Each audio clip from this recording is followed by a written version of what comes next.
안녕하세요. 저는 얼마 전까지 병원에 입원해 있었던 30대 중반 여자입니다. 그래서 병문 안으로 찾아오는 사람 중에 시댁 가족들도 있었죠. 저에겐 신우가 둘 있고 나이 차이가 워낙 많이 나서 신우들이 병실에 왔다가 가면 항상 옆에서 사람들이 시어머니냐고 물어볼 정도였어요. 병실에 찾아온 사람 중에 아마 신우 둘이 제일 자주 왔을 겁니다. 왜 오는지 저는 알죠. 아마 불안해서 더 자주 왔을 거예요. 지금은 신우들이 제 눈치를 엄청 보며 지내지만 결혼 초기엔 정반대 상황이었습니다. 시어머니가 셋인 줄 알았으니까요. 그때도 결혼 준비를 본격적으로 시작하면서 서로 양가에 인사를 드렸어요. 친정아버지는 제가 서른이 되기 전에 갑자기 돌아가셔서 친정엄마, 오빠, 동생만 남편을 만났거든요. 다들 남편을 마음에 들어해서 다행이었어요. 문제는 저였어요. 혹시 저를 마음에 들어 하시지 않을까봐 너무 무섭더라고요. 그래서 시댁에 인사하러 갈 때 긴장을 많이 했어요.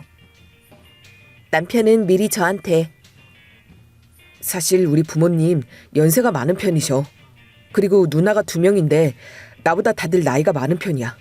그래서 누나들이 부모님 안 계실 때 날 항상 돌봐줬어. 라고 하더라고요. 그 말을 듣고 마음의 준비는 했는데 시댁에 가보니 시부모님이 예상한 것보다 연세가 더 많아서 당황했어요.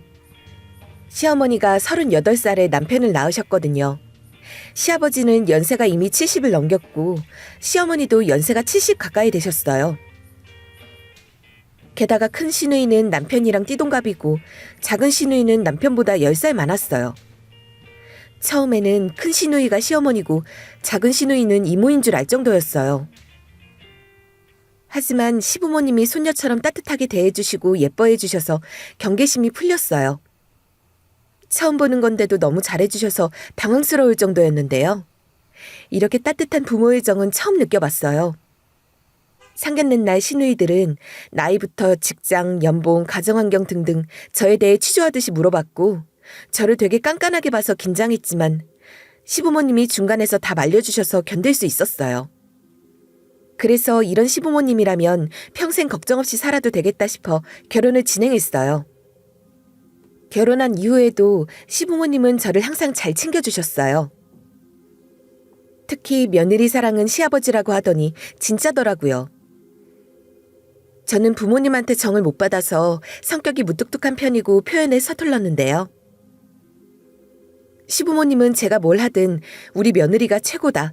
늦둥이 아들 잘 낳아서 좋은 며느리가 들어왔구나 하시면서 항상 저에게 칭찬만 하셨어요. 그러면 옆에서 시누이들이 그러다 버릇 나빠지겠어. 처음부터 잘 가르쳐야지. 그렇게 오냐오냐 하다가 버릇 없어지면 어떡하려고 그래? 라며 시부모님에게 핀잔을 주기 일쑤였어요. 하지만 시부모님은 시누이들 말은 들은 척도 안 하고 항상 저에게 잘해주셨죠. 그 모습이 그렇게나 거슬렸는지 시누이들은 시부모님께 며느리면 이 집안 사람이지 며느리가 벼슬이야? 얘는 어디 갔대? 빨리 와서 도와야 할 거 아니야? 하며 화를 내더라고요. 그때 저의 유일한 방패막은 시아버님이셨습니다. 남편은 늦둥이고 집안에서 막내라 시누들에게 대들면 오히려 저만 더 힘들어졌죠. 그걸 아시는 시아버님은 항상 힘들 때마다 옆에서 제 편을 들어주셨고 그 모습 때문에 저는 버틸 수 있었습니다.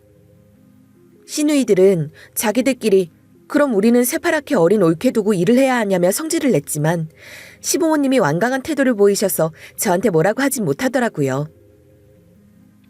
결혼 생활하는 내내 이렇게 시아버지 사랑을 받을 때가 많았어요. 저희 결혼기념일이 되면 항상 남편 몰래 저한테만 용돈을 주시기도 하고 항상 제철 과일을 좋은 것만 골라서 택배로 보내주시기도 했어요. 그리고 모든 선물이 들어오면 몰래 챙겨뒀다가 저한테 주시기도 했어요. 저는 보답할 방법이 없어서 시아버님이 주신 용돈을 모았다가 명절에 시부모님 여행 보내드리기도 했고 친정 엄마가 보낸 거라고 하며 한우 세트를 보내드리기도 했어요. 나름대로 신경 쓴다고 썼는데 시아버님이 저희에게 해준 것만큼은 보답해드리기 어렵더라고요. 그래서 시누이들과는 계속 사이가 좋지 않았어요. 신혼 초에는 시자짓을 시어머님이 하는 게 아니라 시누이들이 해서 너무 힘들더라고요. 때리는 시어머니보다 말리는 시누이가 더 밉다고 하던데 여기서는 시누이가 때리고 시어머니가 말리는 입장이라 더 난처했어요. 언제는 한번 시누이들이 저보고 왜 애를 안 낳아? 올케 때문에 우리 집 대가 끊기겠어. 요즘에는 육아휴직이다 보조금이다 잘 나온다며? 우리 때는 그런 것도 없었는데 애 낳고 회사 일하고 다 했어. 요즘은 갈수록 다들 힘들다고 징징거리기만 하고 올케는 뭐가 힘들다고 애를 안 낳아? 솔직히 저는 일부러 애를 안 낳는 게 아니라 몸이 좋지 않아서 회복할 때까지 피하는 건데 면전에 대고 그런 말을 하니까 얼마나 속이 상하던지 몰라요. 그래도 시아버님이 중간에서 요즘 시대에 대를 잇는 게 무슨 말이냐? 그렇게 따지면 너희는 출가 외인인데 왜 자꾸 며느리 괴롭히는 거냐? 라며 잘 막아주셨어요. 시어머님도 시누이들을 말려주셔서 제가 덜 힘들었는데요.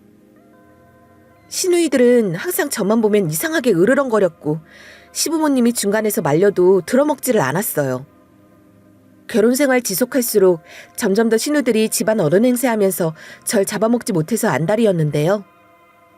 시부모님이 중간에서 방패막이 역할을 잘해주셨고 남편도 항상 제 편을 들어줘서 고마웠죠. 시간이 조금 흐른 뒤에 생각해보니까 아마 시부모님이 저한테 잘해주는 걸 보고 시누들이 시기 질투해서 더 괴롭힌 것 같기도 해요. 그런데 저에게 큰 위기가 닥쳐왔습니다. 항상 제 편이시던 시아버님이 갑자기 입원하셨는데요. 결혼 5년차 정도가 되었을 즈음이었어요. 아버님이 그전에도 가슴이 아프다 답답하다 하셨거든요. 그때는 연세도 있으시고 담배도 많이 피우셔서 그런가 보다 했어요. 신혼 초에도 마른 기침도 잦았고 피로감도 많이 느끼셔서 원래 몸이 좋지는 않으시구나 하는 생각만 했었어요. 근데 갈수록 식사를 잘 하시는데 체중이 너무 심하게 주는 거예요. 게다가 점점 더 숨쉬기도 힘들어하시고 가끔은 호흡곤란이 심하게 오기도 했어요. 그렇게 시아버님 상태가 나빠지니까 다들 걱정이 돼서 큰 병원에 가봤거든요. 알고 보니 폐암 말기더라고요. 다들 그 전에 빨리 알아차리고 병원에 갔어야 했는데 하며 후회했지만 그래도 항암 치료를 꾸준히 받아보기로 했어요. 요즘에는 의술도 좋아졌고 암 환자라고 해서 치료가 안 되는 것도 아니잖아요. 그래서 열심히 치료를 해보기로 했죠. 결과만 말씀드리면 시아버님은 항암 치료를 시작한 지 6개월 만에 돌아가셨어요. 너무 늦게 병원에 가신 거죠. 하지만 그전까지 저희는 최선을 다해서 노력했고 열심히 돌봐드렸어요. 저는 여태까지 시아버님한테 받은 사랑이 너무 감사했고 뭐라도 보답하고 싶은 마음에 거의 매일 병원에 찾아갔어요. 항상 필요한 거 물어보고 사다 드리기도 했고요. 옆에서 책을 읽어드리거나 신문 읽어드리면서 이야기도 많이 나눴어요. 제가 갈 때마다 남편 보고 이제 내가 봐드리다 밤에 갈 테니까 어머님 쉬다 오시라고 해. 어머님 많이 피곤하시겠다. 당신이 어머님하고 같이 있어드리면 나는 여기서 아버님 잠들 때까지 기다렸다가 갈게. 라고 하며 어머님을 쉬고 오시게 하기도 했죠. 시누이들은 남편에게 통화로 올케는 자기 할 일 잘하고 있어? 아버님 적적하지 않으시게 며느리들이 잘하라고 해. 라며 꼭 말로 사람 속을 긁더라고요. 사실 남편에게 무슨 말을 하는지 저도 다는 몰라요. 남편이 항상 중간에서 못 들은 척하고 저한테 말을 옮기지 않거든요. 하지만 제가 옆에 있는 걸 알면서도 일부러 큰 소리로 말할 때가 많아요. 그래서 한 번씩 시누이들이 하는 말 들으면 얼마나 화가 나든지 시부모님 봐서 참는 거지 안 그러면 저도 한마디 했을지 몰라요. 솔직히 시아버님 입원하시고 시누이들은 자주 오지도 않았거든요. 딸들이 해야 할 일을 저에게 미루고 나몰라라 하면서 본인들 편한 것만 찾으니 더 화가 나더라고요. 그러다 시누들과 더욱 사이가 나빠질 수밖에 없었던 사건이 있었어요. 아마 시아버님이 입원한 지 한 달 정도 지났을 때였을 거예요. 그때는 시아버님 상태가 그렇게 나쁘지 않았고 가끔 외출도 하고 말씀도 편하게 할 수 있던 정도였는데 제가 하루는 병실에 도착해보니 어떤 처음 보는 양복을 입은 남자가 서 있는 겁니다. 그래서 누군가 싶어서 아버님 지인이신가 생각하고는 저도 깍듯하게 인사드리고 음료수를 한 잔 꺼내 건네드렸어요. 그러자 아버님이 환하게 웃으시며 저거 보세요. 우리 며느리 마음씨가 참 곱지요? 내가 왜 이러는지 이제 아실 겁니다. 늙음하게 본 며느리라서 마냥 이뻐 보일 거라 생각했는데 하는 행동을 보세요. 얼마나 예의 바르고 착한지 제가 괜히 이러는 게 아니라니까요. 하시며 그 양복 입은 남자분과 한참 동안 웃고 계시길래 무슨 좋은 이야기를 하시는 건지 궁금해서 저도 슬쩍 다가가 봤습니다. 근데 그 양복 입은 아저씨가 가방에서 무언가를 꺼내어 제 앞에 펼쳐놓는 거예요. 무슨 잡지 같은 거였는데 그 안에는 여러 종류의 자동차들 사진이 있었습니다. 그래서 저는 이게 무슨 사진이냐 물었고 그 양복 입은 아저씨는 활짝 웃으시며 이 중에 제일 마음에 드는 걸로 고르시라고 했다며 어떤 것을 고르시든 빨리 출고될 수 있도록 노력하겠다고 어르신이 신신당부하셔서 특별히 더 신경 쓰겠다 하는데 국산 차도 아니고 외국 브랜드 차인 거예요. 저는 그때까지 일 마치면 버스 타고 병원에 갔었거든요. 운전은 잘하는 편이었지만 남편이 차가 필요한 일을 해서 저는 필요할 때만 운전하고 다녔어요. 근데 시아버님이 그런 큰 선물을 해주실 줄은 전혀 예상도 못했죠. 저는 아버님, 이렇게 비싼 차를 제가 어떻게 받아요. 무서워서 어디 끌고 나가지도 못해요. 저한테는 이런 거 필요 없으니까 얼른 물으세요. 저한테는 너무 과분한 선물이니까 마음만 받을게요. 라며 한사코 차키를 받지 않으려 했어요. 하지만 시아버님은 얘야, 네가 우리 집안에 시집와서 시부모, 시누이들 눈치 보느라 힘들었던 거 다 안다. 몸도 좋지 않은데 매일 집안 행사 다 챙기고 이렇게 나를 잘 챙겨주지 않니? 나도 염치라는 게 있는 사람이다. 이거 안 받으면 나를 염치 없는 노인네로 만드는 거야. 하시며 기어코 저에게 차를 주시더라고요. 이 소식을 시누이들이 어디서 들었는지 모르겠지만 제가 외제차를 선물 받았다는 걸 알고 갑자기 병원에 찾아오더라고요. 그날 시누이들은 거의 입에 거품을 물고 달려와서 자지러지듯이 시아버님을 닥달하더라고요. 어떻게 딸들한테는 뭐 하나 해주는 거 없으면서 며느리만 그렇게 챙겨? 아빠, 너무한 거 아니야? 우리한테는 차 한 대 사준 적도 없잖아. 집 사는데 보태준 적이 있어? 딸들은 무시하고 며느리만 챙기면 다야? 라며 얼마나 크게 소리를 지르던지 몰라요. 그러면서 저에게 그동안 병간호하는 척하며 옆에서 구워 삶은 거라고 자동차 사달라고 얼마나 노래를 불렀으면 우리 아빠가 저렇게 덥석 자동차를 사줬겠냐고 그러는 거 있죠? 그리고 저한테 갑자기 옳게 어차피 운전 많이 안 하지? 그 차 나한테 줘. 나는 차 타고 다닐 일이 많거든. 기왕 차 타고 다닐 거면 좋은 차 몰아야 하지 않겠어? 내가 안전하게 타고 다녀야 하니까 차 나한테 줘. 라고 하더라고요. 저는 어이가 없어서 벙쪘고 일단 가만히 있었어요.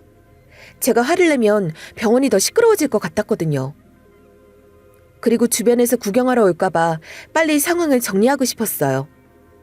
시아버님은 그만하라며 달랬지만 시누이들은 말을 듣지 않았고 이대로 있다간 자동차까지 뺏길 상황에 놓일 것 같아서 신우들 보란듯이 별이 크게 박힌 열쇠 제 손에 쥐고 어머님 옷가방, 남편 옷가방 들고 병실에서 나왔습니다. 물론 아버님께는 내일 뵙겠다고 공손히 인사드린 후에 나왔죠. 제 뒤에서 신우들 눈에서 불이 뿜어져 나오는 게 느껴졌지만 이래도 욕먹고 저래도 욕먹으니 차라리 자동차라도 바꿔 먹는 게 속이라도 편하다 생각했어요. 그날 이후로 저도 태도를 완전히 바꾸기로 했습니다. 그냥 신우들과 상종을 하지 말아야겠다는 생각이 들었습니다. 그전엔 저보다 나이도 많고 형님들이니 어떻게든 알아듣는 척이라도 하려고 했는데 병간호 열심히 한 저에게 여우가 따로 없다고 말하는 모습을 보니 형님 대접 그만해야겠다 생각했죠. 그 이후로 저는 시누이들을 볼 수 없었고 시아버님은 증상이 점점 나빠져서 결국에는 돌아가셨어요. 장례식을 마치고 저도 몸 상태가 자꾸 나빠지더라고요. 처음에는 슬프기도 하고 충격을 많이 받아서 그런가 싶었어요. 근데 소화도 제대로 되지 않았고 속도 너무 불편해서 병원에 갔거든요. 처음에는 그냥 스트레스 때문에 소화불량의 두통, 이런 일반적인 증상이 발생한 건 줄 알았어요. 하지만 제 생각보다 몸 상태가 많이 나빴고 정밀 검사를 해보니 제가 위암이라고 하더라고요. 다행히 증상이 많이 진행되진 않았고 초기라 수술만 하면 바로 회복이 가능하다 했습니다. 이 소식을 들은 시어머님은 아버님 병간호할 때 몸이 상한 것 아니냐며 발을 동동 구르셨고 혹시 저한테도 큰 문제가 발생할까 걱정해서 계속 챙겨주셨어요. 남편도 걱정을 많이 했지만 내색하지 않으려고 노력하더라고요. 저는 일단 수술 날짜를 받아놓고 건강관리를 하고 있었는데요. 시누이들이 나중에 소식을 들었는지 저한테 전화로 옳게 위암이라며? 몸은 좀 괜찮아? 아직 젊으니까 치료하면 나을 수 있을 거야. 증상도 심하지 않다니까 별일은 아니겠지? 엄마 걱정 안 하게 관리 잘하고 얼른 나아. 라고 하더라고요. 그냥 걱정만 해주면 되는데 별거 아니라는 식으로 얘기하니까 짜증이 났어요. 하지만 제 스트레스 수치를 위해서 걱정해줘서 고맙다며 전화를 끊었죠. 병원에서 수술 날짜를 받아놓고 오던 날 시누이들이 카톡으로 저한테 시아버님 제사 날짜를 보내더라고요. 그리고 첫 기일이니까 더욱 정성껏 차리라고 하는 거예요. 저는 당연히 제사 날짜는 알고 있었죠. 하지만 제가 암에 걸린 걸 알고도 이렇게 문자를 보내는 게 너무 화가 나더라고요. 시누이들은 남편한테 전화로 요즘 이 암은 치료하기가 크게 어렵지 않으니까 병원에서 알아서 잘해줄 거야. 말기 암 환자도 아니니까. 게다가 올케는 그동안 아빠한테 받은 게 많잖아. 본인도 그런 거 생각하면 도리는 해야 맞지. 아무튼 나는 그렇게 알고 있을 테니 제삿날 와서 음식 좀 하라고 해. 라고 하더라고요. 그때 남편도 불같이 화를 내며 신우들이랑 싸우더라고요.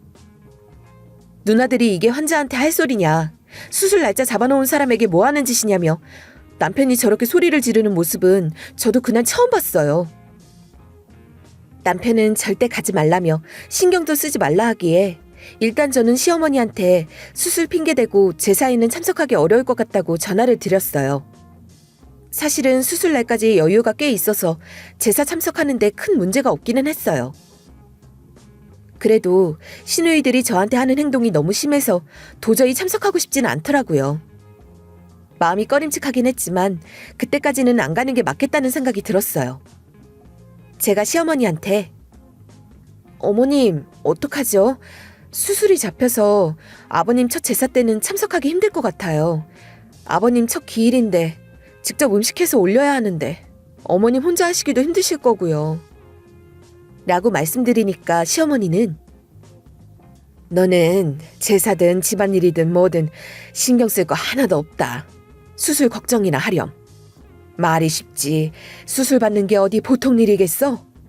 건강 때문에 예민할 텐데 아무것도 신경 쓰지 말고 걱정도 하지 말거라.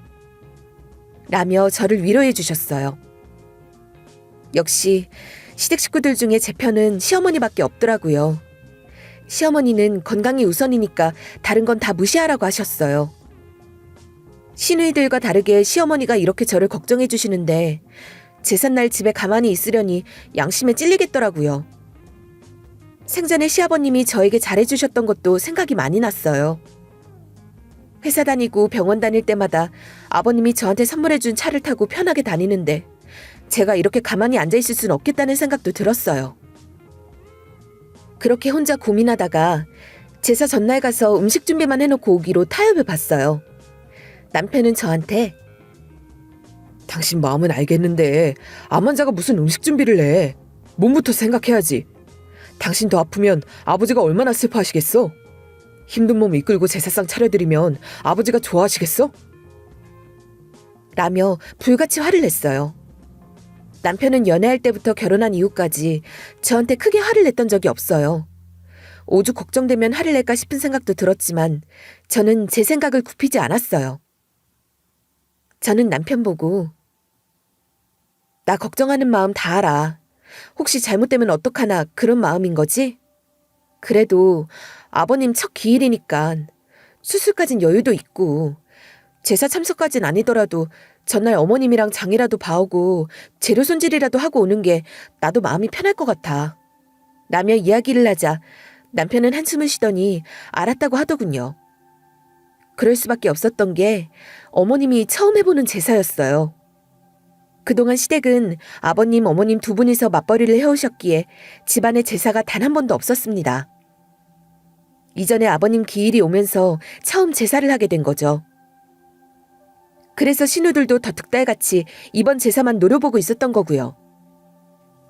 상황은 다 알겠는데 어머님도 제사가 처음이시고 늘상 해오던 분이면 제가 맘 편히 쉬겠는데 그도 아닌 듯 싶어 저는 시어머님도 설득해서 음식 준비만 해놓고 오기로 했어요. 당일에는 시누이들도 올 건데 그들은 보기 싫었거든요. 그래서 제가 무리하지 않는 선으로 준비한다는 명분으로 하루 전날 가기로 했죠. 착한 척은 아니었어요. 어찌되었든 저는 자동차까지 받은 마당에 그 정도 준비까지 안 하면 평생 신우들이 난리칠 게 뻔하고 그런 빌미 제공을 하기가 너무 싫었기에 시댁에 가기로 했죠. 저는 제사 하루 전날 시어머님께 전화를 드렸고 둘이서 시간 맞춰 시장에 가서 장을 봤어요. 시어머니는 계속 저한테 "얘, 몸도 성치 않은데 이렇게 무리하면 어떡하니? 쉬어야지. 장 보는 거 도와주기만 해도 된다. 나머지는 내가 알아서 할 테니까 얼른 쉬렴." 하시며 저를 방으로 보내려 하셨어요. 저는 계속 고집을 부리면서 "어머님, 저도 이제는 요리 잘해요. 어머님한테 많이 배워서 제가 도와드리면 더 잘 될걸요? 그리고 아버님 생전에 제가 해드린 거면 뭐든 맛있게 드셨잖아요. 첫 제사상인데 어머님 저랑 같이 하세요. 옆에서 제가 준비하는 거라도 도와드리게 해주세요." 라고 계속 부엌에 붙어 있었어요. 시어머니는 결국 저를 이기지 못하셨고 그렇게 둘이서 준비를 하나하나 시작했어요. 그렇게 저는 제가 해야 할 일을 마치고 제사 당일에는 집에서 쉬었어요. 남편은 저보고 휴대폰 꺼놓고 무조건 쉬라고 하더라고요. 혹시 회사에서 연락 와도 받지도 말고 제사 신경도 쓰지 말고 건강에만 신경 쓰라고 했어요. 혼자 잘 다녀올 테니 마음 쓰지 말고 편하게 쉬라고만 했어요. 저도 남편 말처럼 아무 생각도 하지 않고 푹 자려고 했는데 그때부터 전화벨이 울리기 시작했습니다. 신우들이었어요. 큰 신우가 한 번 하면 몇 분 뒤 작은 신우에게 오고 분명 내가 수술 날짜가 잡혔다고 이야기를 해줬는데도 무슨 생각인지 계속 연락을 해댔습니다. 그렇게 10통 넘게 계속 둘이서 번갈아 전화를 하더라고요. 대체 무슨 일인가 싶어 걱정되기도 하고 짜증스럽기도 해서 망설이다가 남편한테 살짝 전화를 해봤는데요. 남편이 제 전화를 받자마자 전화기 너머로 시누이들 목소리가 들리더라고요. 어찌나 큰 소리로 말하는지 마치 저 들으라는 듯 "요즘 며느리들 세상 참 편해졌어.